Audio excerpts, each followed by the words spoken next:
பத்மநாபசுவாமி கோயில் திருவனந்தபுரம் கேரளா மாநிலத்தின் தலைநகரான திருவனந்தபுரத்தின் கிழக்கு கோட்டைக்குள்ளே அமைந்துள்ளது. விஷ்ணு பகவானுக்கு அர்ப்பணிக்கப்பட்ட ஸ்ரீ பத்மநாபசுவாமி கோவில். இந்த கோவில் கேரளா மற்றும் திராவிட கட்டட கலைபாணியின் கலவையை கொண்டது. அது உலகின் பணக்கார கோவிலாக நம்பப்படுகிறது. ஸ்ரீபத்மநாப சுவாமி கோவில் வரலாறு 8ஆம் நூற்றாண்டை சார்ந்தது.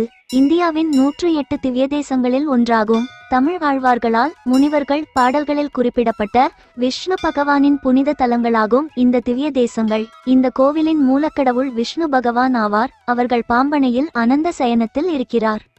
திருவாங்கூர் அரசர்களில் குறிப்பிடத்தக்கவரான மார்த்தாண்ட வர்மா இந்த கோவிலின் முக்கிய புனரமைப்பு வேலைகளை செய்தார். அதன் விளைவாக ஸ்ரீபத்மநாப சுவாமி கோவிலின் கட்டமைப்பு உள்ளது. கோவிலில் முரஜபம் மற்றும் பத்ரதீப திருவிழாக்கள் மார்த்தாண்ட வர்மாவால் அறிமுகப்படுத்தப்பட்டன.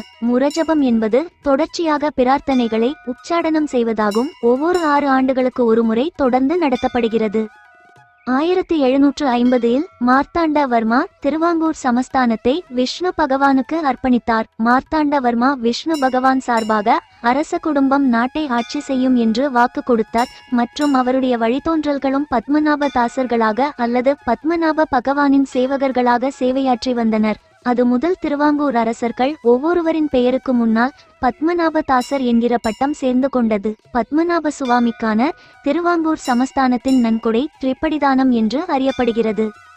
கேரளாவின் தலைநகரான் திருவனந்தபுரம் தனது பெயரை ஸ்ரீ பத்மநாப சுவாமி கோவிலின் முதன்மை கடவுளின் பெயரால் வழங்கப்படுகிறது. அவர் அனந்தர் சர்ப்பத்தின் மேல் சயனித்திருப்பவர். திருவனந்தபுரம் என்பது ஸ்ரீ அனந்த பத்மநாப சுவாமியின் பூமி என்று பொருள்படுகிறது. பரசுராம க்ஷேத்திரங்களில் ஒன்றில் ஸ்ரீ பத்மநாபசுவாமி கோவில் அமைந்திருப்பதாக நம்பப்படுகிறது.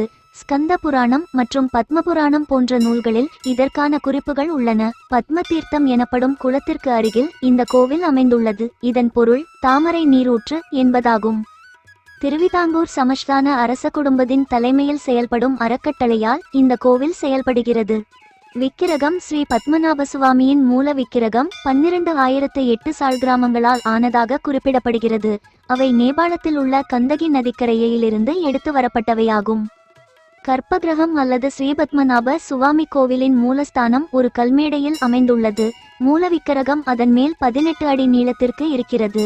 இதை 3 வெவ்வேறு வாயில்களில் இருந்து தரிசிக்கலாம். தலையும் மார்பும் முதல் வாயிலில் இருந்தும், கைகள் 2வது வாயிலில் இருந்தும், பாதம் 3ஆம் வாயிலில் இருந்தும் தரிசிக்கப்படலாம்.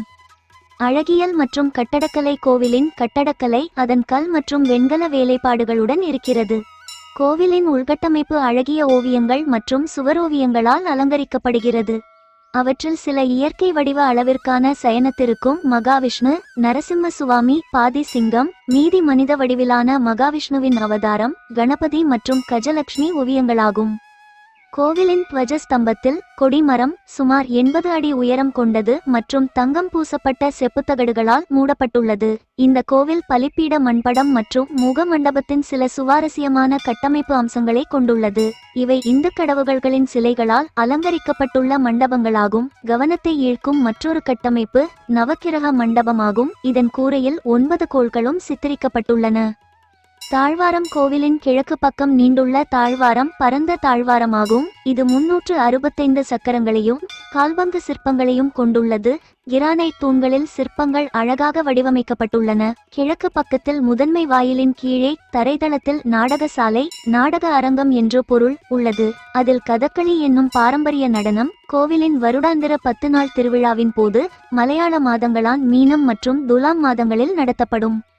ஸ்ரீபத்மநாபசுவாமி கோவிலின் வழிபாட்டு நேரம் காலை 3:30 முதல் 4:45 வரை, நிர்மால்ய தரிசனம் காலை 6:30 முதல் 7 வரை, காலை 8:30 முதல் 10 வரை, காலை 10:30 முதல் 11:10 வரை, காலை 11:45 முதல் 12 வரை, மாலை 5 முதல் 6:15 மணி வரை, மாலை 6:45 முதல் 7:20 மணி வரை. தயவு செய்து திருவிழா காலங்களில் வழிபாட்டு நேரங்கள் மாறுதலுக்குட்பட்டது என்பதை கவனத்தில் கொள்ளவும்.